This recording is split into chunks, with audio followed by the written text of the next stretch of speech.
Welcome back students. Last lecture में हमने देखा था हेनरीज कांस्टेंट और उसके कैरेक्टरिस्टिक देखी थी। उसी टॉपिक को आगे बढ़ाते हैं जिसके अंदर है हमारे पास limitations of Henry's law. Heading डाल दो limitations of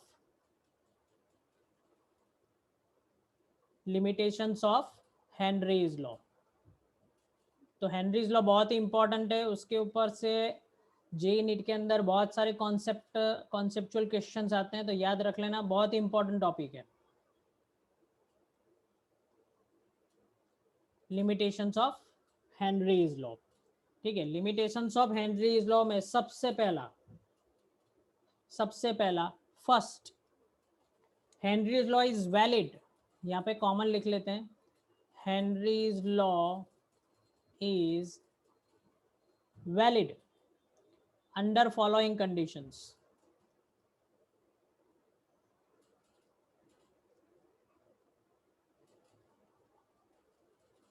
under following conditions when के उसके अंदर चार कंडीशन है। First, pressure of the gas is not too high. Pressure of the gas is not too high, ये पहली कंडीशन है।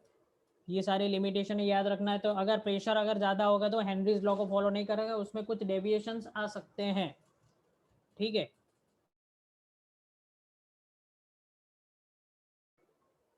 नेक्स्ट जो है, temperature is not too low. Temperature is not too low, क्योंकि फिर अगर बहुत ही ज़्यादा कम हो गया तो वो यानी अगर लिक्विड की बात कर रहे हैं तो वो फ्रीज हो जाएगा। फ्रीज हो जाएगा तो फिर जो सॉल्युबिलिटी का जो फैक्टर है वो काम नहीं करेगा। अब third is most important, does not gas does not react with the solvent. ये सबसे इंपॉर्टेंट है। अगर वो रिएक्ट कर गया तो प्रेशर की और सारी जो कंडीशन है टेम्परेचर की वो फॉलो नहीं होगी, क्योंकि फिर वो नया कंपाउंड बन जाएगा। एक्सोथर्मिक, एंडोथर्मिक कुछ भी हो सकता है, तो उसके हिसाब से सारा प्रेशर और जो लॉ-एटल प्रिंसिपल से वो पूरे रिएक्शन को ऑल्टर कर सकता है, ठीक है। तो इसलिए वो हेनरीज लॉ का ये लिमिटेशन है, सबसे ज़्यादा याद रखना आपको। थर्ड जो है व्हेन, यानी हम चार कंडीशन देखते हैं। Fourth and last, the gas does not undergo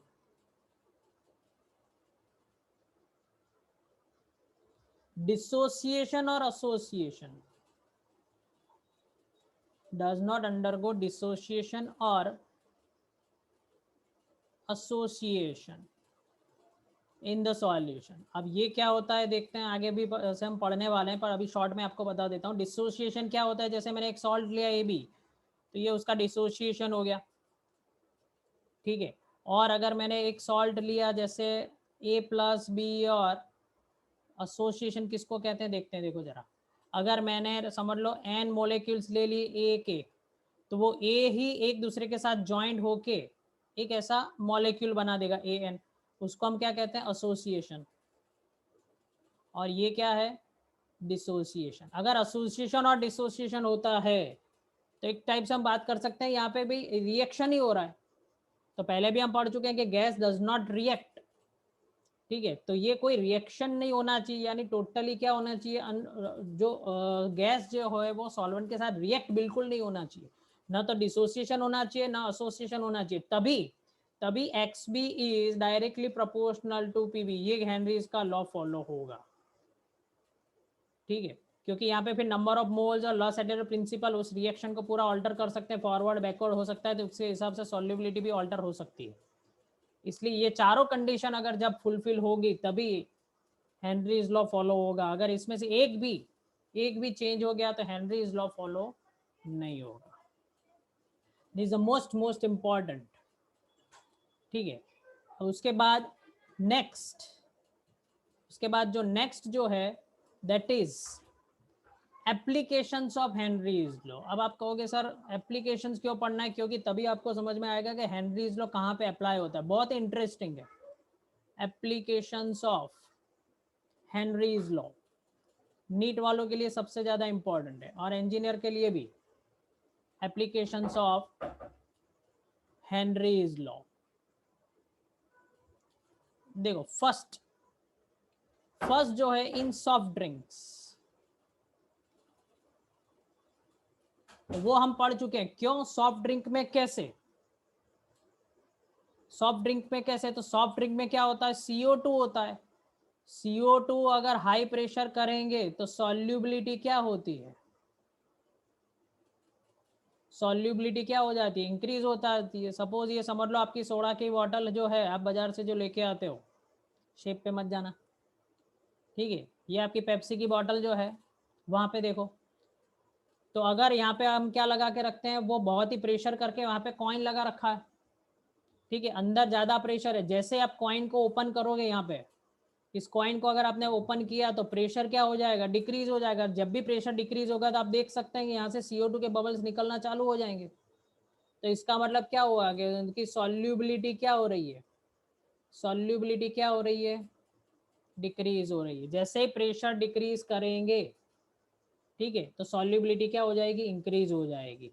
तो ऑलवेज इसीलिए, अच्छा आपने कहीं पर वो देखा होगा, जैसे सोडा के जो बाहर जो ब्रांडेड नहीं है, ऐसे वो थैला लेके खड़े रहते हैं सोडा बॉटल वाले, उनके पास एक मशीन होता है जिसके अंदर पूरी बॉटल डालते हैं और एक हैंडल नीचा करते हैं, तो वो प्रेशर से CO2 अंदर क्या होता है, अंदर डिजोल्व होता है। तो यानी जब भी अगर प्रेशर इंक्रीज होगा तो सॉल्युबिलिटी भी क्या हो जाएगी, इंक्रीज हो जाएगी। तो इस सॉफ्ट ड्रिंक के अंदर हम पहले से हेनरीज लॉ यूज करते हैं, और जब भी आप पेप्सी थम्स अप कोक पियो तो जरा हेनरी को भी याद कर लेना, ठीक है।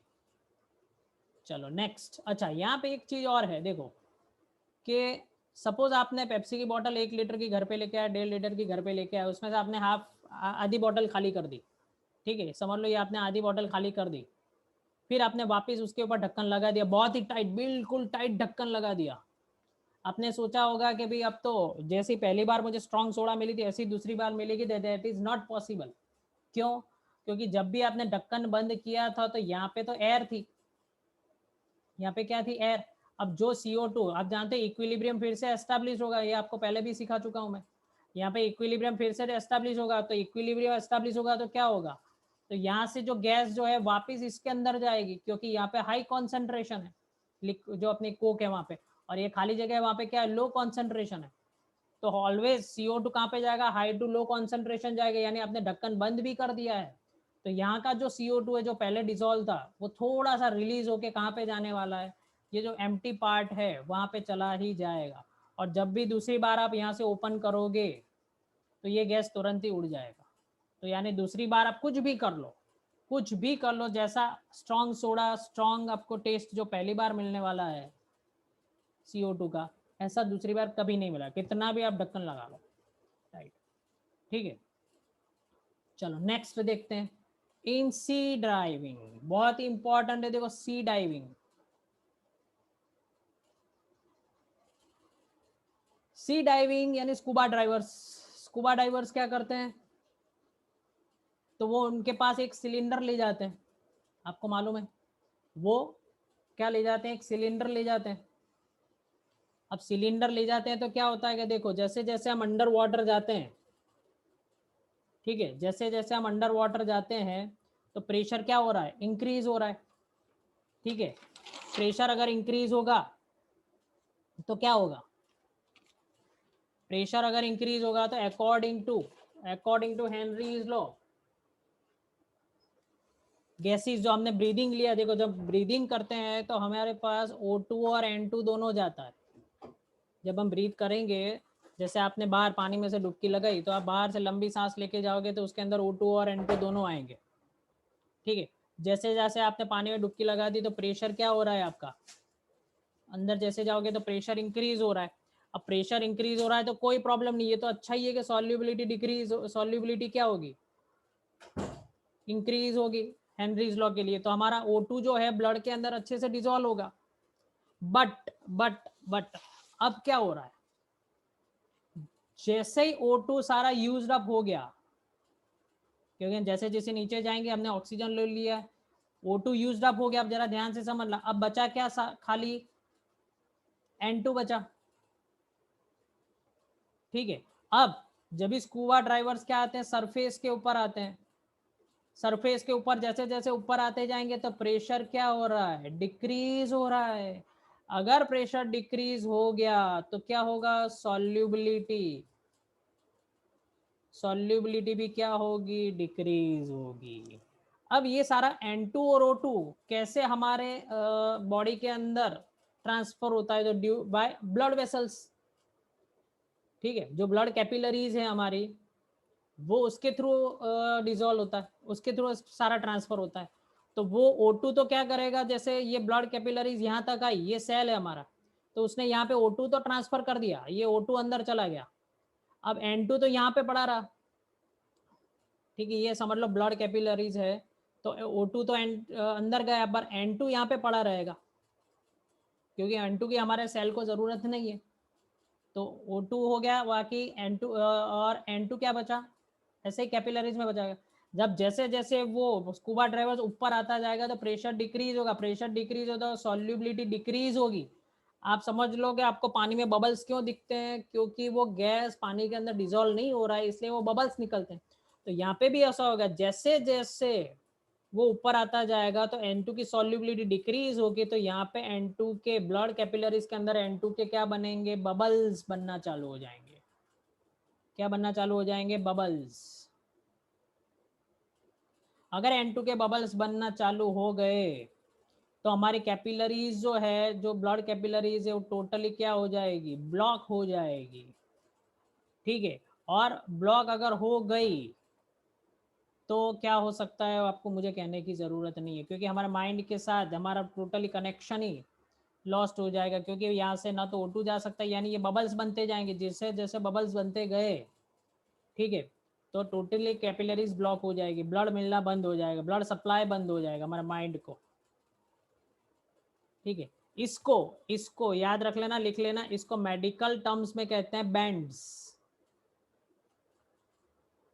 इसको मेडिकल टर्म्स में क्या कहते हैं, बैंड्स। बैंड्स यानी इस तरह देखो, ये बैंड बन जाते हैं बबल्स के, इस तरह ये बैंड बन जाते हैं बीच में, इसको कहते हैं बैंड्स, ठीक है। तो बहुत ही पेनफुल होता है और डेंजरस टू लाइफ, ठीक है। अगर ये कंटिन्यू ज़्यादा रहा, अगर वो जल्दी से ऊपर नहीं आया और उसे फ्रेश ऑक्सीजन नहीं मिला, तो ये प्रॉब्लम हो सकता है। और इसीलिए हमें सिलेंडर ले जाना पड़ता है, क्योंकि सिलेंडर इस तरह बनाया मैकेनिकली कि वो हमारे प्रेशर को ऊपर से जाओ, नीचे जाओ, या फिर नीचे से वापस ऊपर आओ, तो तब वो प्रेशर को क्या करता है, मेंटेन करता है हमारी बॉडी के अंदर, ठीक है। हमारा पास जो सिलेंडर बनता है, जो सिलेंडर में 11.7% हीलियम होता है, ठीक है, 56.2% नाइट्रोजन होता है, क्योंकि हमें एक ऐसा कॉम्बिनेशन बनाना है जो नेचुरल एयर जैसा होता है। एयर में आप जानते हो और नाइट्रोजन का अमाउंट ज़्यादा है, तो हमें भी जो सिलेंडर डिजाइन करना पड़ेगा वो भी इसी तरह डिजाइन करना पड़ेगा। 11.7% हीलियम, 56.2% नाइट्रोजन एंड 32.1% ऑक्सीजन, ठीक है। और हीलियम क्यों डाला जाता है सिलेंडर के अंदर, हीलियम इसीलिए डाला जाता है कि O2 जो होता है वो हीलियम के अंदर क्या हो जाता है, डिजोल्व हो जाता है, ठीक है। O2 is diluted with helium gas, और जब भी हमें ज़रूरत पड़ेगी, क्योंकि हमारा जो सेल्स है वो तो सिर्फ O2 को ही डिजोल्व करेगा, हीलियम नाइट्रोजन बाकी सबको वापस भेज देगा, तो इसी तरह ये सिलेंडर बनाते हैं। तो ये बात हुई किसकी, सी डाइविंग, स्कूबा डाइवर्स की। अब थर्ड देखते हैं, थर्ड केस क्या है। अब जैसे जैसे हम माउंटेन क्लाइंबिंग करते हैं, ठीक है, अब माउंटेन क्लाइंबिंग करेंगे तो क्या होगा, जैसे जैसे हाइट इंक्रीज होगी, क्या होगी, हाइट अगर इंक्रीज हो गई तो प्रेशर क्या होगा, प्रेशर क्या होगा, डिक्रीज होगा। अगर प्रेशर डिक्रीज हो गया तो सॉल्युबिलिटी क्या हो जाएगी, आप जानते हो सॉल्युबिलिटी क्या हो जाएगी, जैसे आपने पेप्सी की बोतल खोली तो प्रेशर डिक्रीज हो गया तो सॉल्युबिलिटी क्या हो गई, डिक्रीज होगी, इसलिए बबल्स मिलना चालू हो गए। अगर सॉल्युबिलिटी डिक्रीज हो गई तो हमारे लंग्स को ज़्यादा से ज़्यादा ऑक्सीजन चाहिए, हमें ज़्यादा से ज़्यादा ऑक्सीजन चाहिए, इसलिए हम फटाफट सांस लेना चालू कर देते हैं, ठीक है। तो यानी वहाँ पे क्या होता है कि हमें बहुत ही हमारा जो पंपिंग है वो ज़्यादा फटाफट होने लगता है, क्योंकि हमें ज़्यादा ऑक्सीजन चाहिए। वो अपन छोटे थे तब पढ़ते थे कि भाई जैसे जैसे ऊपर जाते हैं तो डेंसिटी डिक्रीज हो जाती है, तो डेंसिटी जब डिक्रीज होगी तो क्या होगा, अमाउंट ऑफ ऑक्सीजन कम हो जाएगा। तो इसीलिए माउंटेन क्लाइंबर जो होते हैं वो भी अपने साथ क्या ले जाते हैं, सिलेंडर ले जाते हैं। ठीक है, इसको, इस कंडीशन को अगर O2 कम हो गया तो जो माउंटेन क्लाइंबर्स है वो वीक हो जाएंगे। ठीक है, वीक हो जाएंगे और उनका thinking process, they are unable to think, unable to think. This condition को मेडिकल टर्म्स में कहते हैं एनोक्सिया। क्या कहते हैं, एनोक्सिया, याद रख लेना, एनोक्सिया है। चलो फोर्थ जो है हमारा लंग्स, जिसका तो अभी बहुत चल रहा है, अभी कोरोना काल चल रहा है तो लंग्स का तो बहुत इंपॉर्टेंस है। तो देखो क्या हो रहा है, हमारा लंग्स नेचुरली ऑक्सीजन को एक्सेप्ट करने के लिए बना हुआ है। ठीक है, और उसके अंदर है, हमारे ब्लड के अंदर क्या है, हीमोग्लोबिन। हीमोग्लोबिन क्या करता है, ऑक्सीजन क्या करता है, ऑक्सीजन हीमोग्लोबिन के साथ मिक्स होके ऑक्सी क्या बनाता है, ऑक्सी हीमोग्लोबिन। ठीक है, मैं शॉर्ट में लिख देता हूँ, ऑक्सी हीमोग्लोबिन बनाता है। अभी ऑक्सी हीमोग्लोबिन क्या करेगा, हर सेल टू सेल में जाएगा, हर सेल में जाएगा और वहां जाके वो ऑक्सीजन को छोड़ के आ जाएगा। तो हीमोग्लोबिन का जस्ट काम क्या है, यहाँ पे एक समझ लो ट्रांसपोर्ट सिस्टम है, वो O2 को अपने ऊपर बिठाएगा और सेल तक छोड़ के आ जाएगा। अब सेल में जाने के बाद, सेल में जाने के बाद ये ब्लड कैपिलरीज है, ऑक्सीजन यहाँ तक तो आ गया, पर अंदर कैसे जाएगा, अंदर जाने के लिए हमारा नेचुरल केमिस्ट्री का लॉ यूज होता है। यहाँ पे प्रेशर क्या है, यहाँ पे प्रेशर क्या है, कम होगा और इससे भी कम होगा, और यहाँ पे प्रेशर क्या होगा, ज्यादा होगा। तो अगर प्रेशर क्या हो गया, अगर प्रेशर क्या हो गया, सॉरी यहाँ पे, हाँ, तो जहाँ पे प्रेशर यहाँ पे क्या होगा, कम होगा, और यहाँ पे प्रेशर क्या होगा, ज्यादा होगा। तो ज्यादा प्रेशर होगा तो क्या होगा, ये ऑक्सीजन उसके अंदर क्या हो जाएगा, डिजोल्व हो जाएगा। उसको हम ऑस्मोसिस भी कहते हैं, अगर आपने पढ़ा हो तो प्लांट वाला, छोटे थे तब 10th में। ठीक है, तो ये ऑक्सीजन उसके अंदर क्या जाएगा, जैसे अंदर गया तो प्रेशर क्या है, यहाँ पे ज्यादा है, प्रेशर यहाँ पे ज्यादा होगा, तो हम पढ़ चुके हैं XB इज प्रोपोर्शनल टू क्या, PB। अगर प्रेशर ज्यादा होगा तो सॉल्युबिलिटी भी क्या होगी, ज्यादा होगी। यानी ब्लड कैपिलरीज से भी ज्यादा प्रेशर किसके अंदर होगा, हमारे सेल के अंदर होगा। ठीक है, तो गॉड ने, भगवान ने हमारे लिए तो पहले से हेनरीज लॉ बना के रखा हुआ, हमने तो बहुत सालों बाद ढूंढा, 1805 में ढूंढा हेनरी। बाकी हमारे पास तो पहले से हेनरीज लॉ का एप्लीकेशन, भगवान को मालूम ही था कि भाई हेनरीज लॉ ऐसे काम करता है। ठीक है, तो इस तरह हेनरीज लॉ का बहुत ही जबरदस्त इंपॉर्टेंस है हमारी लाइफ में, हमारे डेली लाइफ में। तो this is the applications of Henry's law, जो आपको कभी भी ट्विस्ट करके कहीं पर भी पूछ सकते हैं, ये सारे कॉन्सेप्ट आपको कहीं पर भी पूछ सकते हैं। तो गाइज ये हमने देखा हेनरीज लॉ के एप्लीकेशंस बहुत ही इंपॉर्टेंट है। ठीक है, तो इसी तरह हमारे चैनल के साथ बने रहिए, सब्सक्राइब कर दीजिए, बेल नोटिफिकेशन ऑन कर दिए अब तक नहीं करा है तो नेक्स्ट वीडियो जब भी अपलोड होगा आपको नोटिफिकेशन मिल जाएगा।